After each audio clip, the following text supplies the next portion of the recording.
Hello friend, welcome back. In today's video, we're going to be diving into updates I've made to my backup storage solution. Last year, I made a budget-friendly option, the one that I've been using for years, but more recently started to hit some bottlenecks really in my post-production workflow, started looking into other options. So today, I just wanted to walk you through what changes I made and why. I also want to preface this video that I am not the most technically savvy when it comes to RAIDs, servers, direct attached storage, network attached storage. I feel like when I started researching this topic, there are a ton of people with different opinions in different fields. I specifically work in video production, talk to friends in that industry to land on the option that I went with. So I just preface this video to say I'm not an expert by any means, but this is a solution that has worked for me. And because this video is about backups, I do have my laptop right here. I'm going to be referencing some notes just because there's a lot of info I want to cover and don't want to miss anything. So after consulting with some friends, doing a good amount of research, I ended up landing on a RAID. For that, I went with the OWC Thunder Bay 4. This felt like a great option in terms of somewhat still budget-friendly, gets me going in the world of RAID, direct attached storage, and there's the option to daisy chain another one or even a larger unit down the road if I want to expand. So inside I put 4 of the Seagate IronWolf 12 terabyte drives, configured it in RAID 5, effectively giving me 36 terabytes of active usable storage. One of the drives could go down in this unit, and because the files are written across all the other drives, I wouldn't lose any data. In the process of building out this RAID, I figured it was time for me to also upgrade how everything connects to my computer. So for that, I picked up the OWC 11 port Thunderbolt dock. I've used a few cheaper docks in the past and continually ran into issues with power where if I had everything connected and started a transfer, some of my drives would disconnect, and that, made me really worried transferring a bunch of client footage for a big project. So I wanted to upgrade how this whole thing fits together. This OWC hub is quite expensive compared to other ones on the market, but because my RAID was going to be OWC, I just wanted everything to work seamlessly. So I ended up landing on this, spending a little bit more, and I've been really happy with that purchase so far. I'll get into all the in and out ports and how I connected it later on. And just when I thought I was done picking up items for this build, I learned about UPCs, which are uninterruptible power supplies. And if you don't know what that is, they were new to me as well. Basically, they're a device that provides backup power to electronic devices when the main power source fails or is interrupted. It acts like a battery that kicks in immediately when there's a power outage. I got one that is basically like a power strip because I wanted it to mount very minimally to the underside of my desk.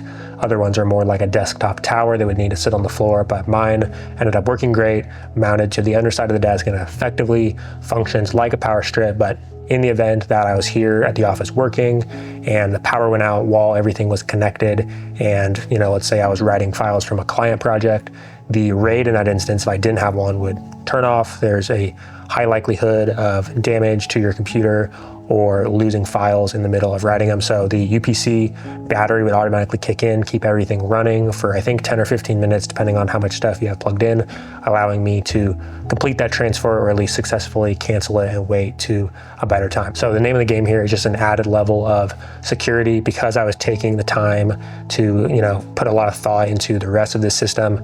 Picking up one of these UPCs was not very expensive, and I decided to grab one. I think mine was around $80 because I actually found it here at a store on sale, but the same one is available on Amazon for around $100. So that brings us to the total cost for this build, and that is $1,842. That's the RAID housing, that's the drives, that's all the additional accessories that I picked up, the hub, everything I mentioned. As far as the drives were concerned, I did purchase those on one of the Prime deal days. So I think they're typically like $240 and I actually got them for $199 each. And I mentioned that because this video is most likely going live on Cyber Monday. So if you guys have been holding off to pick up drives, I was kind of waiting for a day where those were on sale. So feel free to check today the price of those drives. I just went with the ones that seemed like the best value, and I bought new. There are some on Amazon that I think are marked as renewed, but in creating this backup system, I don't want to put drives that I'm unsure if they've been like refurbished correctly in it. I just wanted to buy new for the peace of mind. So moving on to things that I didn't expect. Part of making this video is to share with you guys my process of what building out this was like. I don't want to make it sound like it was an easy process because I was learning a lot along the way. So people make it seem like you just load the OWC up with the drives and connect it and it starts working like a hard drive, but it actually took several days to get this thing usable. So if you're new to this world of RAIDs, it was new to me. Basically, after loading your drives, you have to certify the RAID, or at least it's best practice to do so. And basically what this means is you have to connect your RAID to your laptop, run the SoftRAID XT software and start certifying the drives, and you basically let it run uninterrupted until it's completed. And so for me, this took about 4.5 days to complete, I think around 100 hours, give or take. And I did not really know that this was a thing. So I ended up running it on my wife's laptop and did it kind of over a weekend so that my computer wasn't tied up. But I just say all that to say, if you guys are looking to upgrade your drives, maybe look at doing it in the off season or get access to another computer where you can just let this thing run for 3, 4, 5 days, depending on the size of drive that you have. And so it gets set up in a timely manner that doesn't slow down your workflow. The next thing I didn't expect was noise. I feel like I've read mixed things on the OWC and the specific drives you put in on how loud it actually is. It was actually a bit louder than I anticipated. And so kind of to solve this, I ended up mounting it underneath my desk with a mount that I can leave a link to down below. But I think having it off my desktop definitely helps with the noise. It just kind of like rumbles and chirps and makes some noises that are a little bit distracting. If your office is like completely quiet, if you have other things running like a refrigerator or an air conditioning unit, you might not notice it, but it did make a little bit more noise than I thought. So I ended up mounting it to the underside of the desk, which seems to help a lot. So what am I going to store on this drive? This effectively takes the place of the slower hard drives that I was using to back up my footage. You guys can go watch my previous video on that entire workflow, but basically active project backups are going to live on this RAID. In addition, less important footage that I might be building up for a while, maybe it's a personal project or some stuff I've just been shooting for an upcoming YouTube video. I might temporarily store that on this drive just because it has so much space.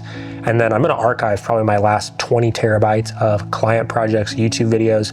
Makes it really convenient when I need to reference footage I've shot for a client a few months ago. I'm regularly doing that on projects, and having kind of my last 20 terabytes on here makes it really fast to be able to pull into existing projects. Same thing with YouTube videos, referencing old behind the scenes footage for various videos here on this channel. And as that 20 terabytes kind of fills up, I will then archive off of this to those slower drives that I had before for more long-term storage. I don't really feel the need to keep my footage forever. So if I did transfer it to one of those drives and it ends up failing, it's not the end of the world. My footage is not that precious to me. Next thing I decided to change was cloud storage. So in my last video, I mentioned using Dropbox for all my active project backups, and I still stand by Dropbox being a really easy software to use, but I decided to sign up for Backblaze with their personal plan. You basically get unlimited backups, both of your computer and any drives that you have connected. So I was actually able to back up all 20 terabytes that are currently on this RAID to the cloud, as well as my computer. It's included in their personal plan because this RAID is direct attached storage, not a NAS, and all of that is included for $99 a year, which I felt like was a great value. And once you put files on here, they will just start automatically uploading to the cloud. So now that I've made all of these changes, my new workflow is as follows. So when I get done with the shoot, all media gets offloaded from my cameras, audio recorders, directly to a portable SSD, just like before. This is where active projects are going to live. These are the files that I'm going to be editing with, but at the same time, I'm going to simultaneously run a backup to the RAID here. That's going to ensure that I have a second local copy in case something were to happen to one of my SSDs. And then third, once all of that is on the RAID, Backblaze will start automatically backing that up to the cloud, effectively leaving my footage in 3 places: the SSD, the RAID, and the cloud in case something were to happen. Towards the end of this video, I just wanted to walk through how this all connects. I don't feel like I've seen a ton of people talk about this, and this was part of picking up the hub and just figuring out a seamless way for all of this to work together. So the laptop connects to the OWC hub with one cable. This provides power to the laptop so you don't have to have a charger, and then connects all the peripherals.